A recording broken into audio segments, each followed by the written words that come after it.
नमस्कार, मैं हूं ओमकार सिंह और आज हमारे साथ में गोविंद उत्थान सेवा समिति के अध्यक्ष हैं, जो कि उन्होंने आज यहाँ पर एक सामूहिक विवाह सम्मेलन का आयोजन किया है और बड़ा ही भव्य और यहाँ पे सभी जाति के जोड़ों का यहाँ पे विवाह सम्मेलन आज हुआ है। उनसे हम जानेंगे कि उन्हें यह जो प्रेरणा कहाँ से मिली और इस तरीके का जो आयोजन है उनको कहाँ से ये उनके मन में कैसे ये विचार आया। भाई साहब, आज आपने एक विवाह सम्मेलन किया है जिसमें सभी जाति धर्म के जोड़े इसमें सम्मिलित हुए, क्या कहना चाहेंगे आप? मैं तो ये कहना चाहूंगा कि ये मेरी सांवरे सेठ को प्राप्त करने का लिए धर्म का सबसे रास्ता है और उस रास्ते पे मैं चल रहा हूँ, धर्म के मार्ग पे। एक बाप को उम्र लग जाती है अपनी, अगर वो जब विवाह शादी करता है तो क्या होता है कि एक बार तो कर देता है, लेकिन उसके बाद में क्या होता है, उस कर्जे को पटाने में उसको सालों लग जाते हैं, उसकी उम्र उसी में गुजर जाती है।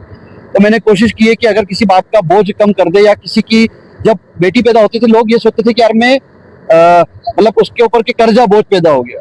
तो हम मेरे सांवरे सेठ की कृपा से अगर हम ये कोशिश करें कि ऐसे जरूरतमंद पिता है, बाप है, तो उनकी कन्याओं का अगर हम कन्यादान करें, हमें सौभाग्य मिलता है कि उनके तो मतलब एक कन्या किसी घर में पैदा होना कहते हैं सौभाग्य की बात है। तो मेरे लिए तो 11 जोड़ों का या 11 कन्याओं का विवाह करना कितने गुना सौभाग्य की बात है। तो उस धर्म के उस मान के हिसाब से मैंने एक किया है कि किसी जरूरतमंद बाप की अगर कंधों का बोझ में उठा सकूं, और मैं क्या उठाया वो तो मेरे सांवरे सेठ ने मेरे को प्रेरणा दी। उसकी मेरे आत्मा के संतुष्टि के लिए मैंने एक आइटम किया, किसी राजनीति या किसी उद्देश्य से, किसी मान सम्मान या कोई इसका फल मेरे को मिले इसके उद्देश्य से मैंने ये मेरा एक यज्ञ था। तो मैंने उस यज्ञ को मैं किया है जिसमें कि मेरा किसी तरह का कोई स्वार्थ नहीं है और ना ही मेरे किसी जोड़े से, किसी व्यक्ति विशेष से मेरी कोई उम्मीद है कि वो कल आकर के मुझे किसी तरह का कोई फायदा मेरे को दे। बस मेरा एक ही फायदा है कि मुझे धर्म का लाभ मिले और मुझे मेरे धर्म के रास्ते में मेरा सांवरिया सेठ, मेरा परमात्मा मिल जाए।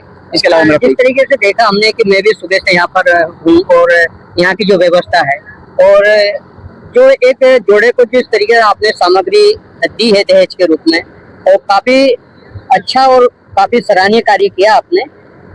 जो एक माँ बाप भी इतना, शायद एक गरीब परिवार जो तबके का होता है वो भी अपने बच्चों के लिए इतना नहीं कर पाएंगे। ये जो है आपने किया है वाकई तारीफ के काबिल है। और ऐसे आयोजन क्या भविष्य में और आपके उधर से होते रहेंगे आपकी ओर से? अभी तक जो आयोजन हुआ वो तो मैंने किया ही नहीं। मतलब भागवत गीता जी में कहा है कि जो हो रहा है, जो होगा और होने वाला है सब अच्छा ही है, और आपने वो सब कुछ उसका करता धरता स्वयं परमात्मा है। अब उसकी इच्छा थी, उसने करवा दिया है, और आगे भी अगर उसको लगेगा कि इससे भव्य करना है तो मेरी तो इच्छा है कि अगर मुझे मौका मिला और अगर उस परमात्मा की कृपा हुई, मेरे सांवरे की कृपा हुई, तो मैं इससे भी भव्य और कई गुना ज्यादा, मतलब मैं तो मेरे मन में इच्छा है। अब बाकी का समय का कुछ कह नहीं सकते, लेकिन वो सांवरे सेठ चाहेगा इससे बड़ा करूँ, होगा, मैं नहीं करूंगा। अगर वो चाहेगा तो हम इससे बड़ा आयोजन करेंगे हमारी टीम के साथ में, और जो छोटी छोटी कमी जो कहीं ना कहीं हमें खुद को भी लगी है उसको भी हम पूरा करेंगे। और रही बात, गरीब कोई भी नहीं होता है, क्योंकि दिल से गरीब या अमीरी होती है, पैसा होने के बाद में भी आदमी उतना नहीं कर पाता है। तो यहाँ पर गरीब अमीर की बात नहीं। और ये मेरा, जिसके पास सांवरिया की कृपा हो वो गरीब कैसे हो सकता है? जिसने नानी बाई का मायरा भर दिया और जिसने सुदामा का घर भर दिया, तो मैं कैसे गरीब हो गया? तो ये थे हमारे साथ में गोविंद उत्थान सेवा समिति के अध्यक्ष, और आज इनका पूरा परिवार यहाँ पर सुबह से शाम हो गई लगा हुआ है और काफी लोग यहाँ पर आज एकत्रित हुए।